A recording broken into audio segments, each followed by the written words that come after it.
The cold wind moved through the crowded downtown streets, while people hurried from one bright building to another.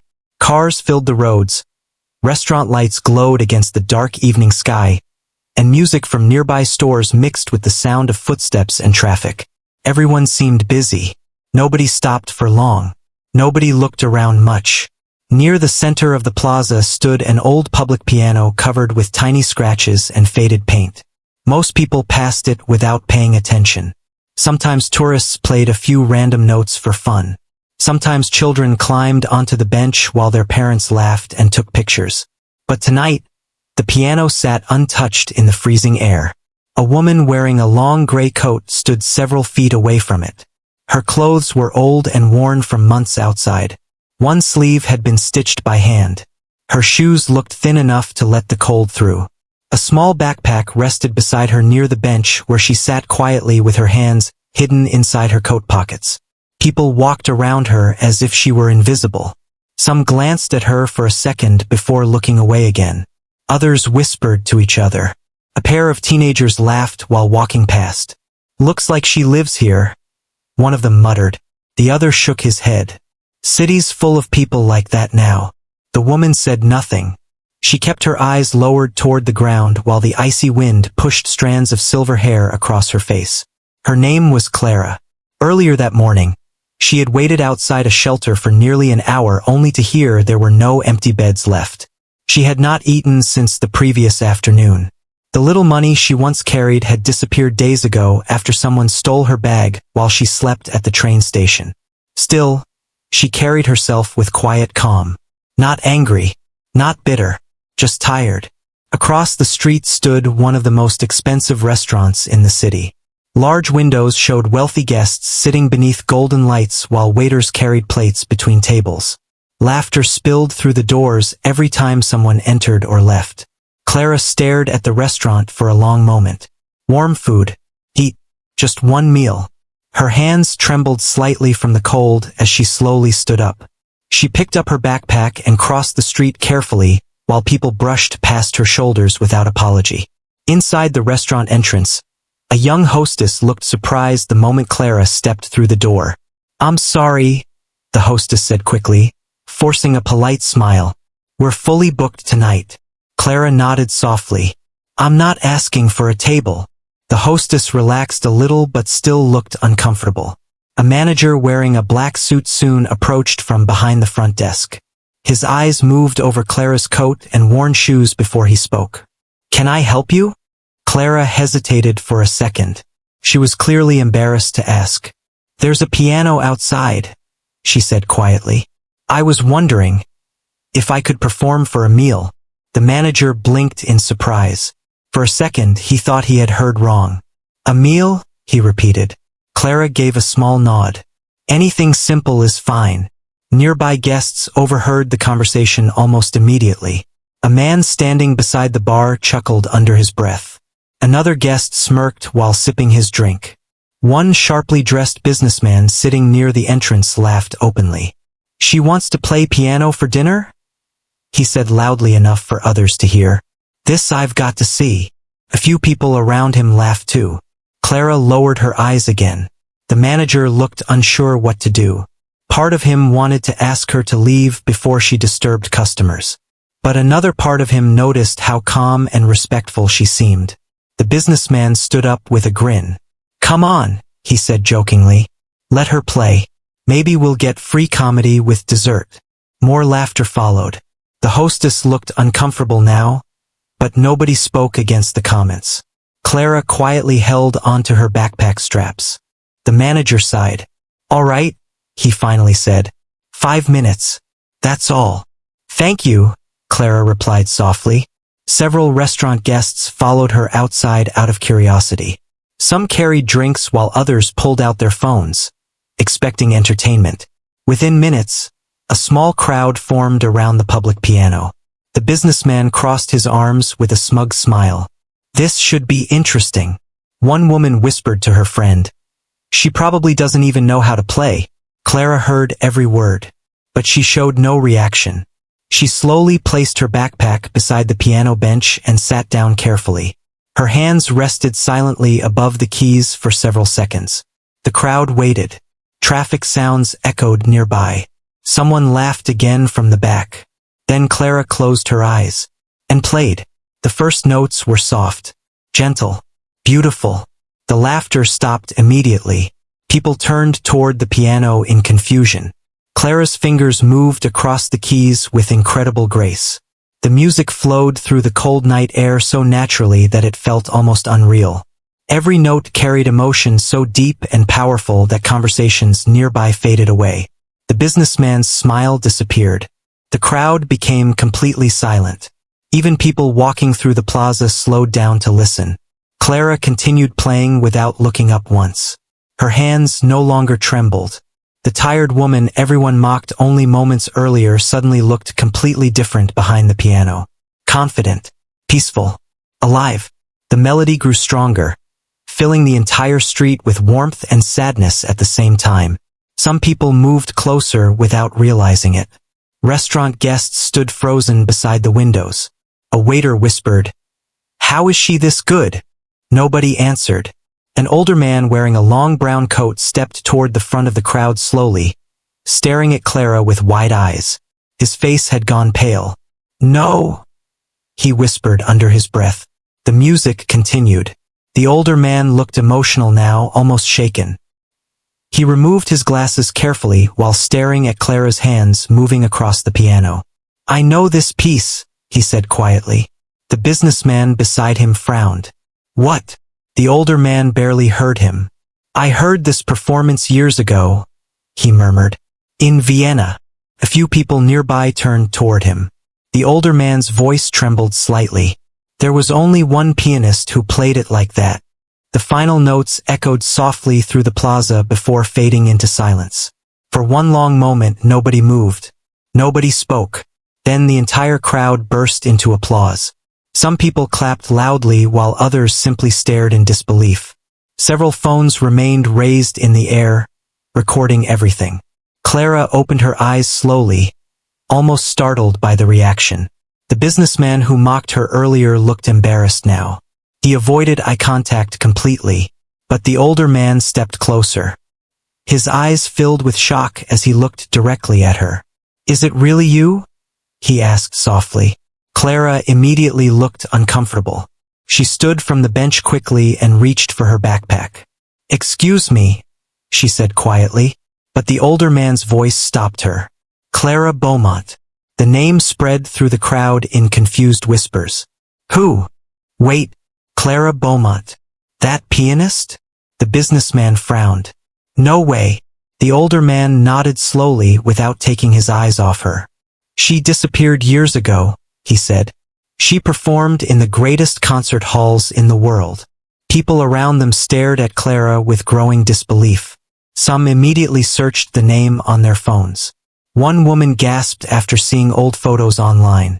"Oh my goodness," she whispered. "It's her." The crowd suddenly looked at Clara differently now. Not as a homeless stranger, not as a joke, but as someone important, someone famous. Someone they should have respected from the beginning. Clara noticed the change immediately, and strangely, it only made her sadder. The manager hurried outside carrying a warm plate of food wrapped carefully for her. "Please," he said awkwardly. "Take this." Clara accepted it politely. "Thank you." Camera flashes appeared from different phones now. People moved closer, asking questions all at once. "Where have you been? Are you really Clara Beaumont? Why did you disappear?" Clara looked overwhelmed. She stepped backward slightly, gripping the food container tightly in her hands. The older man noticed the fear in her expression. "Give her space," he told the crowd firmly. But the whispers only continued growing louder. Meanwhile, across the plaza, more people stopped after hearing about the mysterious homeless pianist. Videos of the performance were already spreading online faster than anyone realized. Clara looked around at the faces surrounding her. Only an hour earlier, nobody wanted her near the restaurant. Now everyone suddenly wanted her attention. The difference hurt more than the cold ever could. Without another word, she pulled her coat tighter around herself and quietly walked away through the crowd. Nobody stopped her this time. They simply watched in silence as the homeless woman disappeared into the dark city streets, while the sound of her music still lingered in the frozen night air. Morning sunlight slowly filled the city, but Clara had already disappeared long before sunrise. The plaza where she performed the night before looked normal again. People walked past the public piano without stopping. Workers carried coffee cups into office buildings. Cars moved through traffic like every other day. But online, everything had changed. Videos from the performance had spread everywhere overnight. One clip showed Clara sitting quietly at the piano while people laughed in the background. Another captured the exact moment the crowd fell silent after she touched the keys. Millions of people shared the videos across social media within hours. Comments flooded every platform. "Who is this woman? That performance gave me chills. I can't believe people mocked her. Is she really Clara Beaumont?" Older music lovers quickly recognized the name. Some shared old photographs from concert halls years earlier. Others posted recordings from Clara's famous performances when she was considered one of the greatest pianists in the world. News stations picked up the story before noon. One television host held up a picture from 20 years earlier beside a screenshot from the viral video. "The resemblance is undeniable," she said. "If this truly is Clara Beaumont, then one of the greatest musicians of her generation has been living homeless on city streets." People everywhere were shocked. Many younger viewers had never heard her name before, but older audiences remembered her clearly. Years ago, Clara had filled massive concert halls across Europe and America. People traveled long distances just to hear her perform live. Critics described her music as deeply emotional and unforgettable. Then suddenly she vanished. No farewell concert. No public statement. Nothing. For nearly 15 years, nobody knew what happened to her. Now the mystery had returned overnight. Meanwhile, Clara sat alone at the far end of an old train station holding a paper cup of coffee someone had given her earlier that morning. She stayed in a quiet corner away from the crowds while travelers rushed past carrying luggage. A small wrapped sandwich rested beside her untouched. She looked exhausted, not because of the cold this time, because of the attention. Every screen around the station seemed to show her face now. People passing nearby occasionally glanced toward her twice, trying to recognize her beneath the hood of her coat. Clara kept her eyes lowered. She never wanted any of this. A few feet away, two station workers talked while watching the video again on a phone. "That's definitely her," one said. "I remember my parents listening to her music all the time. How does someone go from world famous to homeless?" Clara quietly stood before they noticed her nearby. She picked up her backpack and walked deeper into the city streets. As she moved through crowded sidewalks, giant screens above storefronts displayed news headlines about the mystery pianist. Reporters stood outside the restaurant where she had performed. Curious people gathered around the public piano taking photos. The restaurant manager looked stressed while answering questions from journalists. "Yes, she asked to play for food," he admitted carefully. "We didn't realize who she was at first."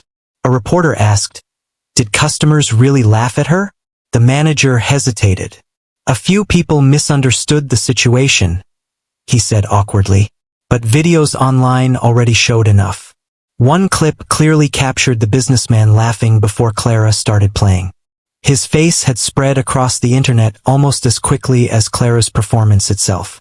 Inside his office several blocks away, the businessman sat silently at his desk while messages flooded his phone. Friends sent him screenshots. Co-workers avoided mentioning it directly, but he noticed the looks they gave him. He replayed the video again. This time, he didn't focus on himself. He focused on Clara's face before she started playing.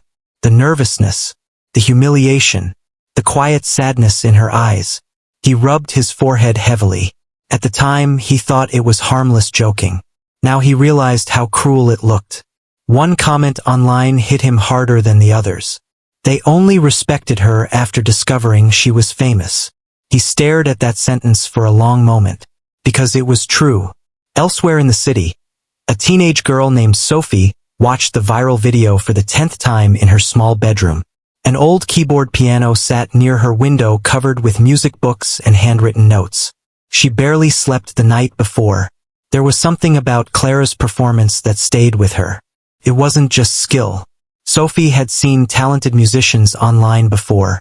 This felt different, real, emotional, like every note carried an entire life behind it. Sophie searched Clara Beaumont's name again and found old concert recordings online. The younger Clara looked elegant and confident on giant stages, dressed in black gowns beneath bright theater lights. But even in those recordings, Sophie noticed the same expression she saw in the homeless woman at the piano. Loneliness. Her mother knocked gently before entering the room. "You're still watching those videos?" Sophie nodded. "She's incredible." Her mother glanced at the screen. "It's sad what happened to her." "What did happen?" "Nobody really knows," her mother replied. "People said she disappeared after her husband died." Sophie looked back at the screen quietly. Clara's music played softly through the speakers. "I want to find her," Sophie suddenly said. Her mother blinked. "Find her? I just want to talk to her." "That city is huge," her mother replied carefully. "And she probably doesn't want attention right now." But Sophie couldn't stop thinking about the performance. Meanwhile, Clara continued walking through downtown streets trying to avoid crowds. Several people recognized her throughout the day. Some approached kindly. Others only wanted photos. One man shoved a phone close to her face asking, "Are you really Clara Beaumont?" Clara turned away immediately. Another woman offered her money while saying, "You shouldn't be out here." Clara accepted neither. What hurt most wasn't being recognized. It was the sudden change in how people treated her. Yesterday, most ignored her completely. Now strangers smiled at her because they discovered she used to matter.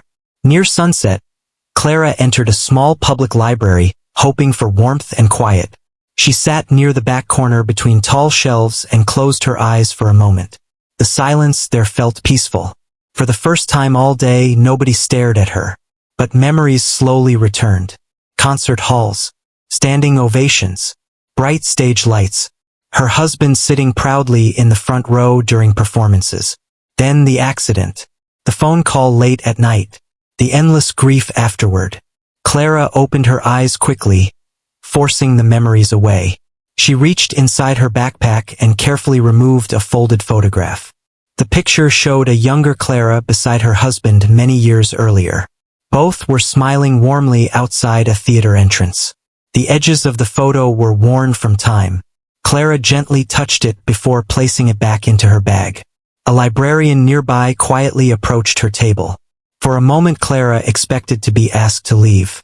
Instead, the woman placed a cup of tea beside her. "You look cold," she said softly.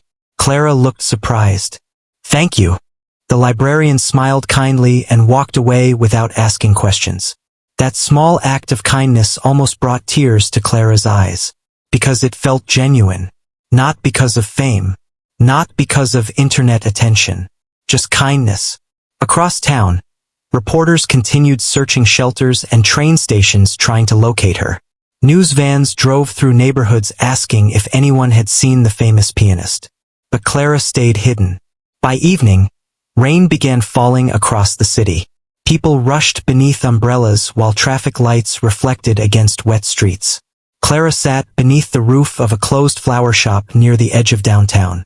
She pulled her coat tighter while rainwater splashed across the sidewalk nearby. Then she heard music. Soft piano notes floated from an apartment window above the street. Someone was practicing badly. Wrong notes repeated again and again. Clara listened quietly. After several mistakes, the music stopped in frustration. A teenage voice groaned upstairs. Clara smiled faintly for the first time all day.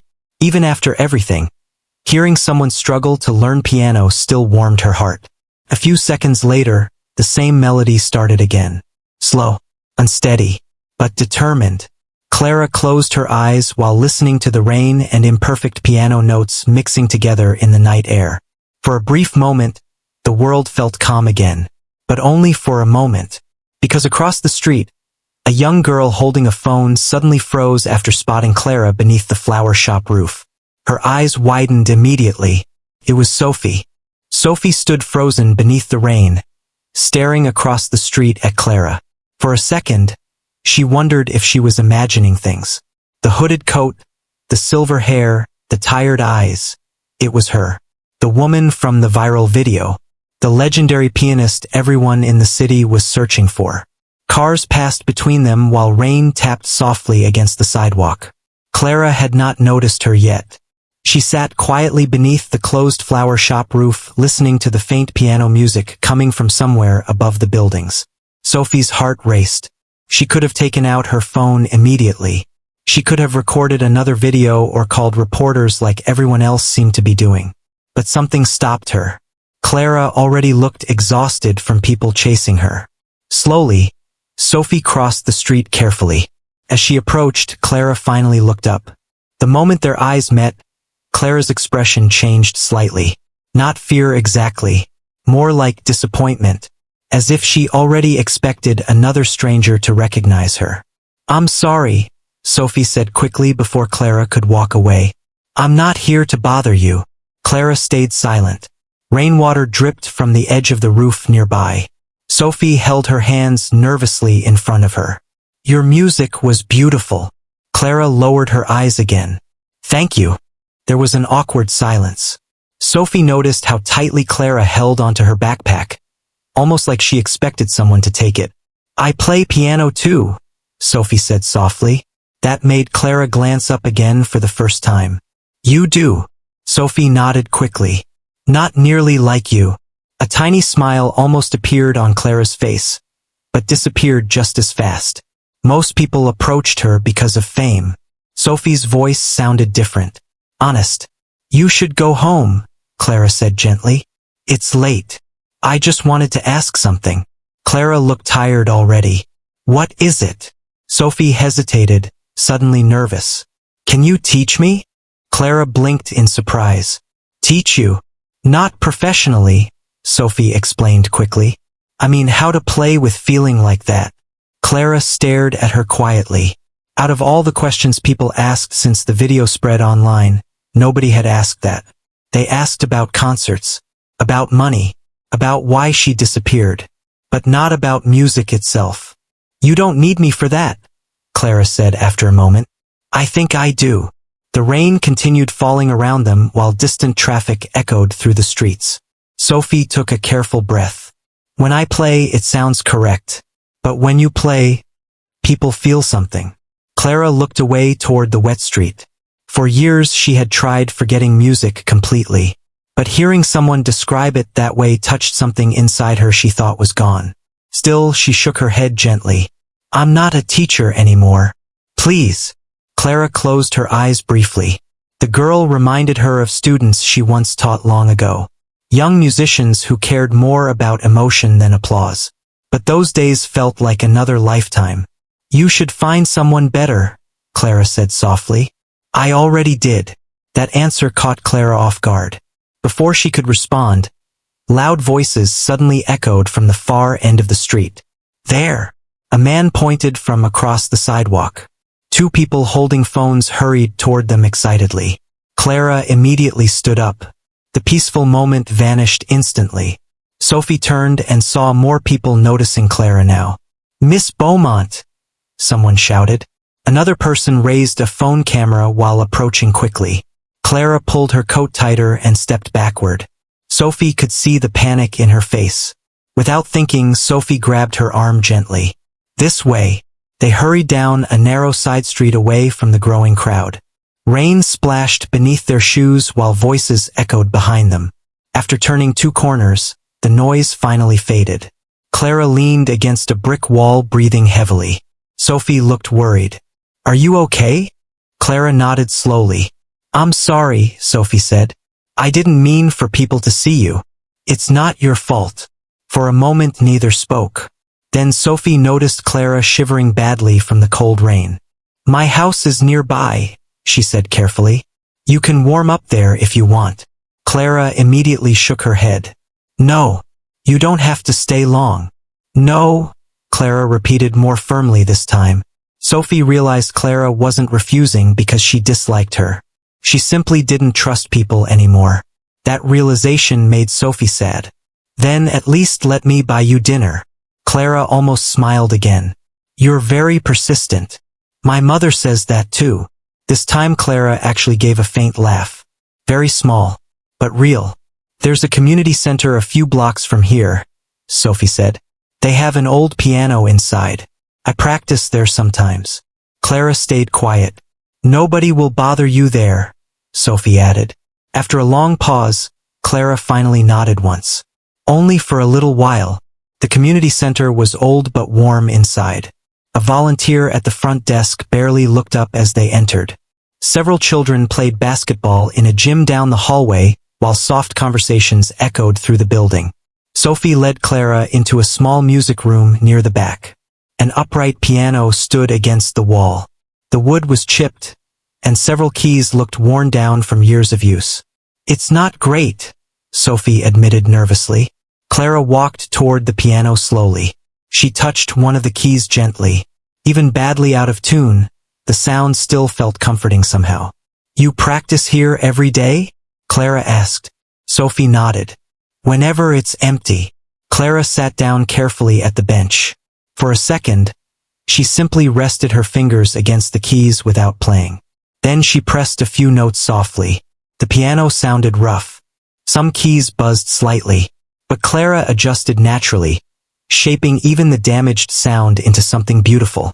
Sophie watched quietly, completely focused. After a minute, Clara stopped playing and looked toward her. Sit. Sophie quickly sat beside her. What piece are you working on lately? Clara asked. Sophie hesitated before beginning a slow classical melody. She played carefully, concentrating hard not to make mistakes. Halfway through, Clara gently stopped her. You're afraid. Sophie frowned. Of what? Mistakes. Well, yes. Clara nodded softly. That's the problem. Sophie looked confused. When you focus only on perfection, Clara explained, the music loses its heart. She played the same melody herself. The notes were softer now, warmer. They sounded alive in a way Sophie could barely understand. Clara looked at her again. Music isn't about impressing people, she said quietly. It's about telling the truth. Sophie listened carefully to every word. For the next hour, Clara guided her patiently through small changes. Nothing complicated. Breathe slower. Don't rush difficult parts. Feel the silence between notes. Little by little, Sophie's playing changed. Not perfect, but honest. For the first time in years, Clara found herself teaching naturally again. And surprisingly, she enjoyed it. Meanwhile, across the city, the businessman from the restaurant sat alone inside his apartment watching another interview about Clara. Every channel talked about her now. Experts discussed her missing career. Musicians praised her talent. But the comments about the restaurant video continued spreading too. He muted the television and stared out the window. He could not stop hearing his own laughter from that night. It sounded ugly now. Cruel. He grabbed his coat suddenly and left the apartment. Back at the community center, Sophie finished playing the melody again. This time Clara nodded approvingly. Better. Sophie smiled brightly. Really? You stopped trying to sound perfect. That's improvement? Clara gave another faint smile. Usually. They both laughed softly. Then the music room door suddenly opened. A volunteer stepped inside. Oh, the woman said, surprised. Sorry. We close soon. Sophie checked the time in shock. They had been there for hours. Clara slowly stood up from the piano bench. For a brief moment, sadness crossed Sophie's face. Will I see you again? Clara looked toward the piano quietly. She should have walked away. That would have been easier. Safer. But something about tonight felt different. Maybe it was the music. Maybe it was Sophie's kindness. Or maybe Clara was simply tired of being alone. Finally, she reached into her coat pocket and removed a small folded piece of paper. She wrote an address on it carefully. A soup kitchen near the river, she said softly. Sometimes I help clean there in the mornings. Sophie's eyes widened slightly. So I can come? If you want another lesson. Sophie smiled so fast it almost made Clara emotional. I'll be there. Clara nodded once before picking up her backpack. As she walked toward the door, Sophie suddenly spoke again. Why did you stop playing? Clara paused. The room became quiet. For several seconds she said nothing at all. Then she answered without turning around.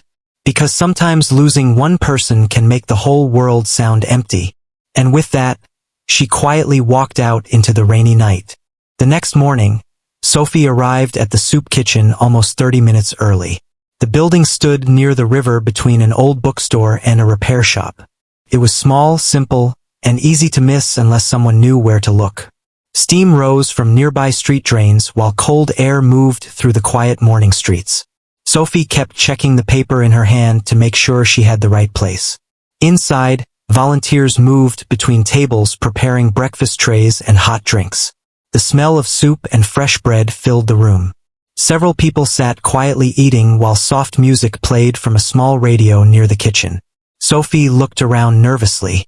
Then she saw Clara near the back of the room wiping down tables with a towel folded over her shoulder.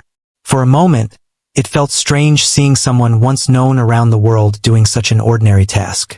But Clara looked peaceful there. Not famous. Not hidden. Just calm. When Clara noticed Sophie entering, surprise crossed her face. You came. You thought I wouldn't? Clara gave a small shrug. Most people lose interest quickly. Sophie smiled slightly. I'm not most people. One of the older volunteers walked past carrying bowls of soup and smiled warmly at Clara. Your student is here, the woman teased softly. Clara looked almost embarrassed by the comment. I'm not officially teaching anyone, she replied. Sophie grinned. Too late. The volunteer laughed before walking away. Clara finished wiping the table and nodded toward the kitchen. Have you eaten breakfast? Sophie shook her head.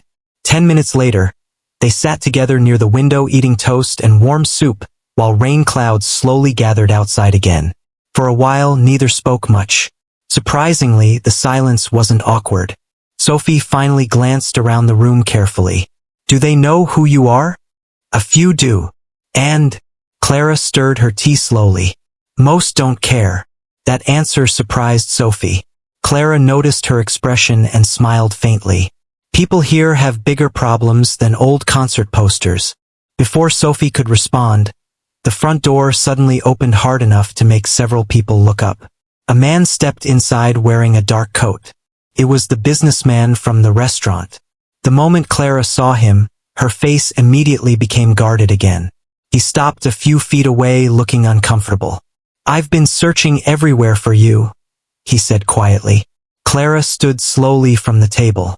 You found me. The room grew tense. Sophie recognized him immediately from the viral video.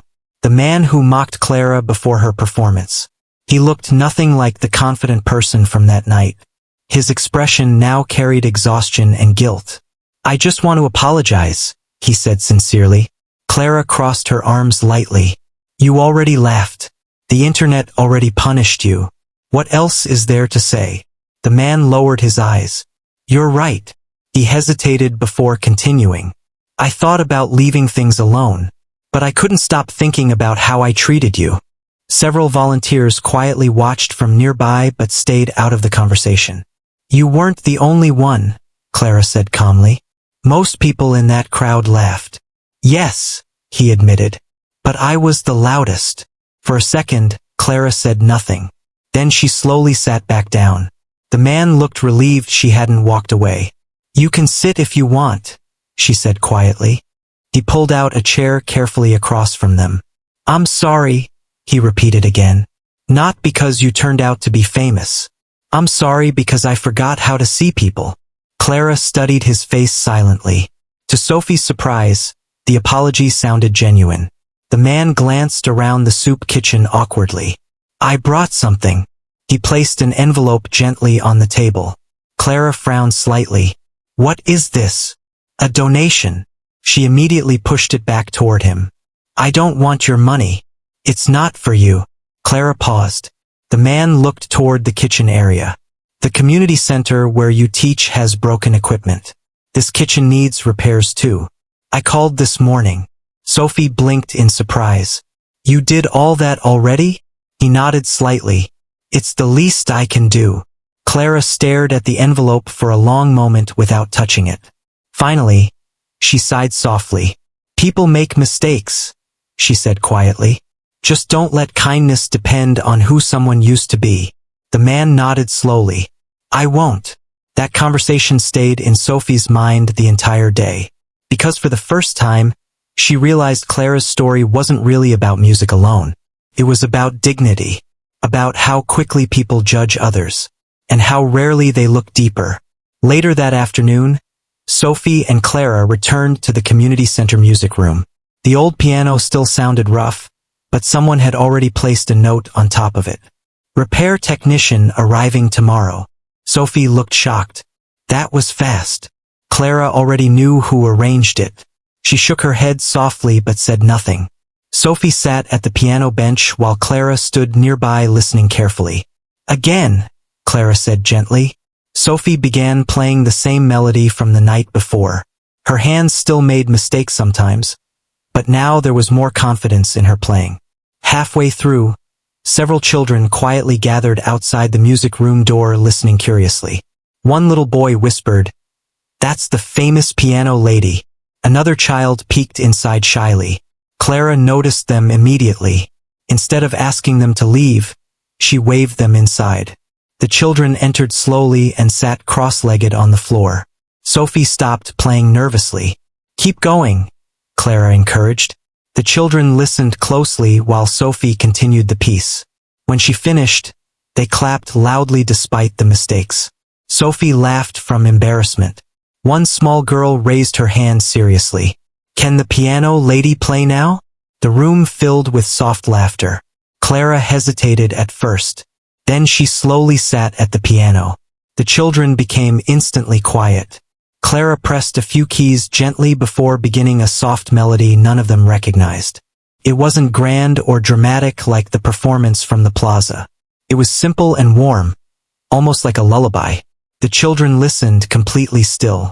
Even people passing the hallway slowed down near the doorway. The music made the old room feel different somehow. Safer.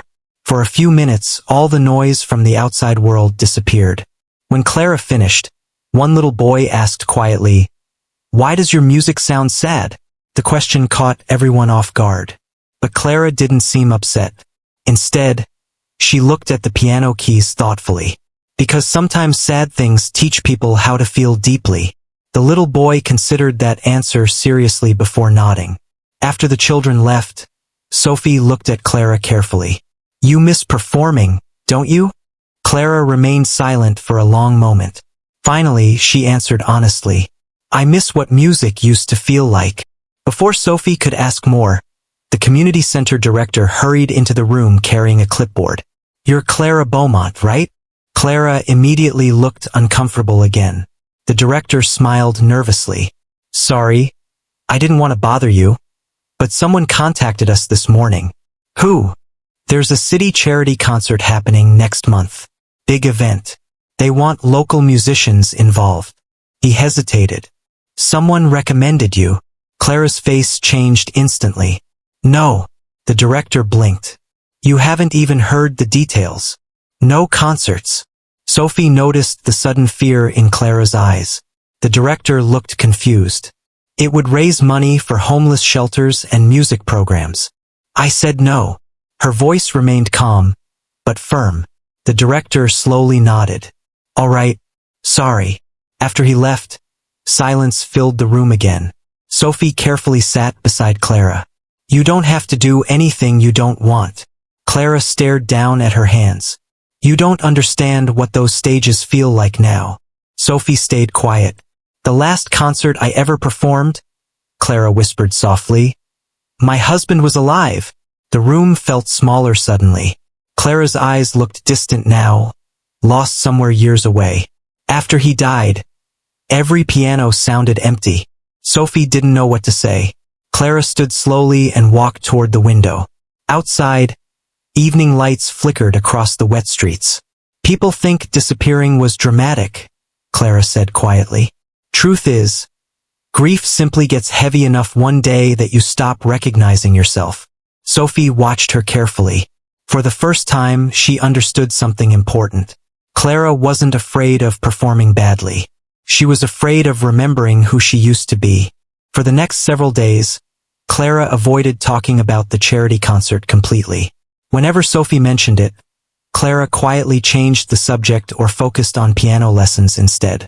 The repaired piano at the community center now sounded much better, and children from the neighborhood started gathering there almost every evening just to hear Clara play.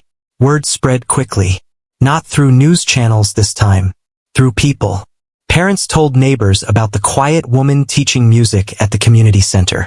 Volunteers from the soup kitchen stopped by after work. Even strangers occasionally entered just to sit quietly near the music room and listen for a few minutes before leaving again. Clara never asked for attention, but somehow people naturally gathered around kindness. One afternoon, Sophie arrived carrying several printed papers in her hands. Clara noticed immediately. "What's that?" Sophie hesitated. "Nothing. That usually means something." Sophie slowly handed her one of the papers. It was a flyer for the charity concert. At the very top, large letters read, "A Night of Hope, supporting shelters and youth music programs." Below that were the names of local performers. And near the bottom, someone had added one more line in bold. "Special guest performance, to be announced." Clara sighed immediately. "You submitted my name anyway." Sophie looked guilty but determined. "I only told them to ask." "You already asked. Because this matters." Clara folded the flyer carefully and placed it on the piano. "I told you no." Sophie sat beside her quietly. "For years," she said softly, "people only remembered you as someone who disappeared." Clara remained silent. "But when you played in that plaza," Sophie continued, "people felt something again." "That's exactly the problem." Sophie frowned. "Why?" "Because attention fades," Clara replied calmly. "People move on. They always do. Maybe. But helping people doesn't." Clara looked down at the piano keys without speaking. Sophie took a careful breath. That concert could raise money for shelters. For places like the soup kitchen. For kids here. Clara still said nothing. Then Sophie added quietly, "And maybe for someone else who feels forgotten too." That sentence stayed hanging in the room. Because deep down, Clara understood exactly what that feeling was like. Later that evening, after everyone left the community center, Clara sat alone at the piano in silence. The building had become quiet except for distant traffic outside. She stared at the concert flyer again. Her hands rested motionless above the keys. Memories slowly returned whether she wanted them or not. Huge theaters. Crowds waiting for her performances. Flowers thrown onto stages. Then the final concert. The last night she ever performed before disappearing.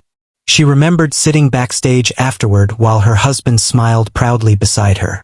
He had teased her gently for worrying too much before every show. "You always think it'll go badly," he once told her. "And what if one day it does?" He laughed softly. "Then we go eat dinner and survive." Clara closed her eyes tightly. Only a few days later he was gone.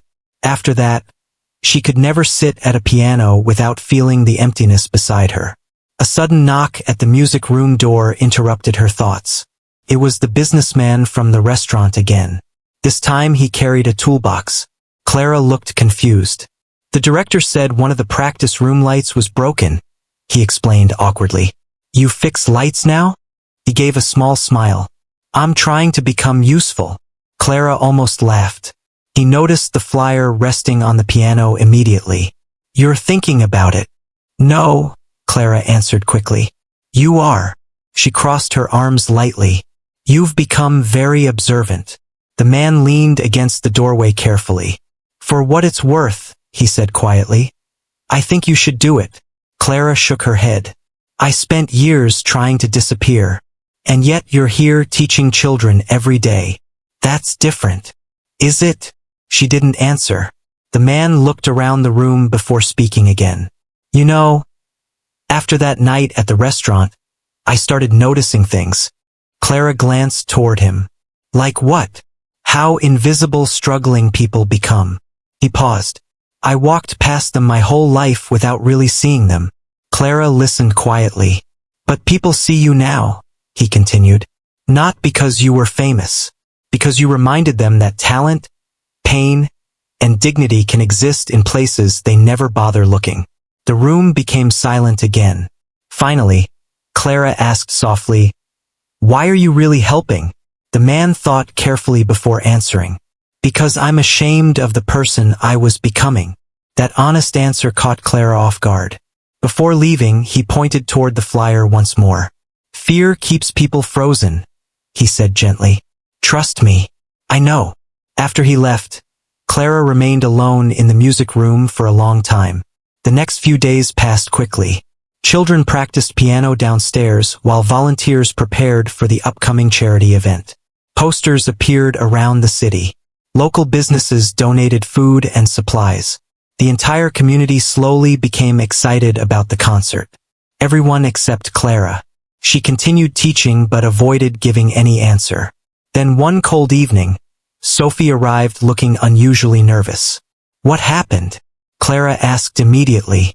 Sophie handed her a phone silently. An online article filled the screen. The headline read, Will Clara Beaumont finally return to the stage? Clara's expression hardened instantly. Below the headline were old photos from her concert years mixed beside recent images from the Plaza performance. But one paragraph made her stomach drop. Sources claim the legendary pianist has been secretly teaching at a local community center and may appear at next month's charity event. Clara slowly lowered the phone. They followed you, Sophie whispered angrily. Someone must have seen us. Clara looked toward the window quietly. The outside world had found her again. And suddenly, the peaceful little life she built at the community center no longer felt hidden. The next morning, reporters waited outside the building. Cameras pointed toward the entrance. Questions echoed whenever volunteers opened the doors. Is Clara Beaumont inside? Will she perform? Can we speak to her? The children arriving for lessons looked nervous seeing the crowd. Clara remained hidden inside one of the back rooms while Sophie peeked carefully through the hallway window. They won't leave, Sophie said quietly. Clara sat silently in a chair holding a cup of tea that had already gone cold. For the first time since returning to music, she looked ready to disappear again. I knew this would happen, she whispered. Sophie turned toward her. You can't blame yourself for people being curious. I should have stayed invisible. No. Clara looked up slowly. Sophie walked closer. You helped people here, she said firmly. You helped me. Clara's eyes looked tired. And now all of this will disappear too. It doesn't have to. Before Clara could answer, the community center director entered the room carefully. You should see this, he said. He turned on the small television mounted near the wall. A local news station was covering the story outside. But instead of gossiping about Clara's fame, they were interviewing people from the community center. One mother spoke emotionally about how Clara encouraged her shy daughter to love music again. A volunteer from the soup kitchen explained how Clara spent mornings helping clean and serve meals without wanting recognition. Then one little boy appeared on screen smiling proudly. The piano lady says music tells the truth. Clara stared at the television silently. More interviews followed.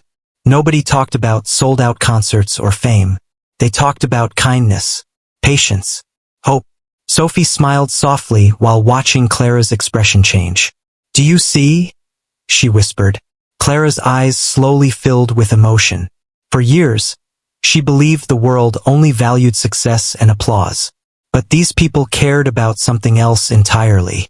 The music room stayed quiet after the television segment ended. Finally, Clara stood up slowly and walked toward the piano. Her fingers rested lightly against the keys. Then she looked toward Sophie. If I do this concert, Sophie's face brightened immediately.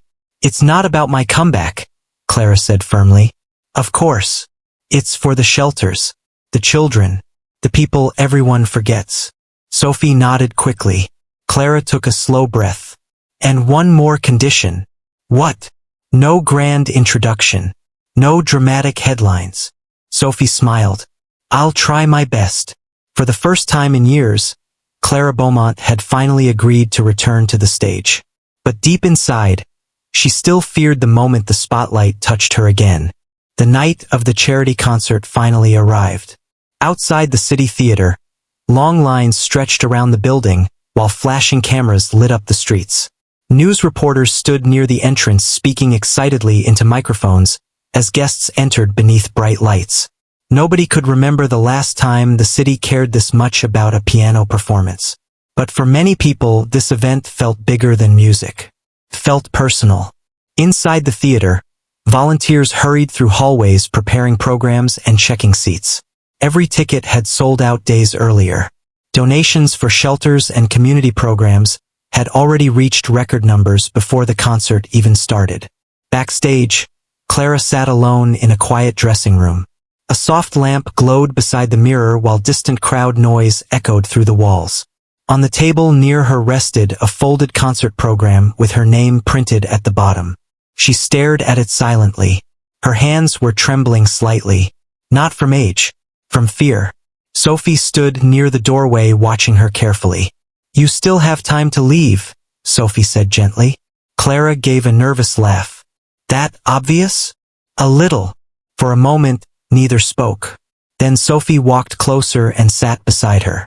When I first saw you under that flower shop roof, Sophie said softly, you looked like someone carrying the whole world alone. Clara looked down quietly. You don't have to carry it alone anymore. That sentence hit deeper than Sophie realized. Clara swallowed slowly and nodded once. A knock interrupted them. The community center director peeked into the room carefully. 5 minutes. Clara's stomach tightened immediately. After he left, silence returned again.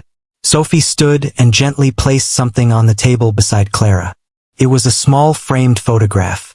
Clara's breath caught instantly. The photo showed Clara and her husband many years earlier outside one of her old concerts. Both were smiling brightly into the camera. Sophie looked nervous suddenly. I found it online, she admitted softly. I thought maybe you'd want him with you tonight. For several seconds, Clara could not speak. Her eyes filled with tears she quickly tried hiding. Thank you, she whispered. Sophie quietly squeezed her hand before leaving the room to give her space. Now Clara sat alone again, but somehow not lonely. She looked at the photograph one last time before taking a deep breath and standing slowly. Outside, the theater audience waited impatiently. The concert had already featured several local performers, children's choirs, and musicians from around the city. Applause filled the theater after every performance. But everyone knew who they were really waiting for. Whispers spread through the crowd constantly. Is she actually here? What if she changes her mind? I still can't believe she disappeared for so long.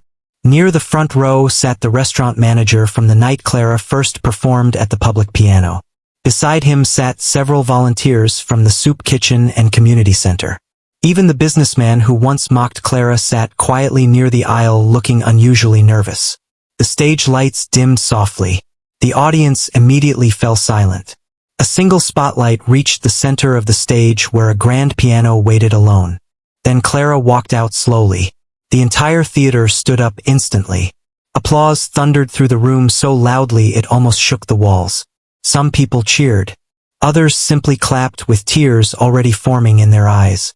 Clara froze for a second beneath the spotlight. The sound overwhelmed her. For years she dreamed about escaping stages like this forever. And now she stood in front of one again. Only this time felt different. Not glamorous. Not competitive. Human. The applause continued until Clara gently lowered her head in gratitude. When the theater finally became quiet again, she slowly sat at the piano bench. Her hands rested above the keys. But she did not play immediately. The silence stretched long enough for people to hold their breath. Then Clara spoke softly into the microphone beside the piano. Years ago, she began quietly, music was my whole world. The theater remained completely still. After losing someone I loved, I stopped hearing beauty in anything. Not music. not life. I thought disappearing would make the pain quieter. Several audience members lowered their eyes emotionally. Clara continued carefully. But kindness has a strange way of finding people, even when they stop looking for it. Her eyes moved toward Sophie sitting near the front row, then toward the volunteers from the soup kitchen, then toward the children from the community center. And sometimes, Clara said softly, the people society ignores are the ones carrying the deepest stories. The room stayed silent enough to hear every word. This concert isn't about my return, she continued.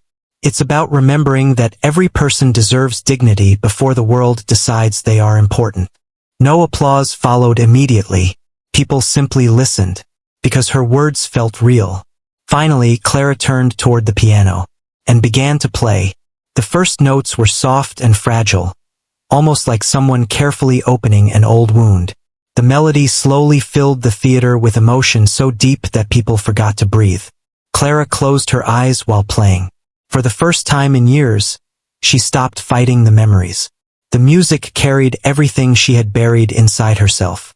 Love, grief, loneliness, hope. Every painful night sleeping in train stations.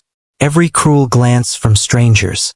Every moment she believed the world no longer saw her. The audience sat completely still. Some quietly wiped tears from their faces. Even reporters lowered their cameras. Because this no longer felt like a performance. Felt like truth. As the melody grew stronger, Clara's fear slowly disappeared too. Her hands moved with confidence she thought she had lost forever. And somewhere deep inside the music, she no longer felt alone. Near the front row, the businessman stared toward the stage with wet eyes. The restaurant manager quietly shook his head in disbelief. Sophie smiled through tears while listening. She realized something beautiful in that moment. Clara had not returned to become famous again. She returned because music finally sounded alive to her again. The final section of the piece rose powerfully through the theater before slowing into one last soft note. Then silence. Complete silence. For 2 long seconds, nobody moved. And suddenly the entire theater exploded into applause louder than before. People stood immediately. Some cried openly. Others clapped so hard their hands hurt. The standing ovation seemed endless. Clara slowly opened her eyes, overwhelmed by the sound surrounding her. But this time, the applause did not feel empty. Because now she understood something she never saw clearly before. People were not standing for fame alone. They were standing for survival, for second chances, for hope. Clara stood carefully from the piano bench while tears filled her eyes. She looked toward the balcony seats where hundreds of strangers continued applauding. Then something unexpected happened. Several children from the community center rushed onto the stage carrying small flowers. The audience laughed warmly through their tears. One little girl handed Clara a flower and whispered loudly enough for nearby microphones to catch. "Your music doesn't sound sad anymore." The entire theater became emotional again. Clara knelt slightly and smiled at the little girl. "What does it sound like now?" she asked softly. The child thought carefully before answering. "Like somebody came home."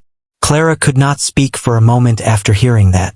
She simply hugged the little girl gently while the audience applauded once more. Later that night, after the theater slowly emptied, Clara stepped outside through a quiet side entrance. Cold air moved softly through the city streets. But everything felt different now. Not because she became famous again. Because she no longer felt invisible. Sophie joined her outside carrying 2 cups of hot tea. "You survived," Sophie teased gently. "Barely."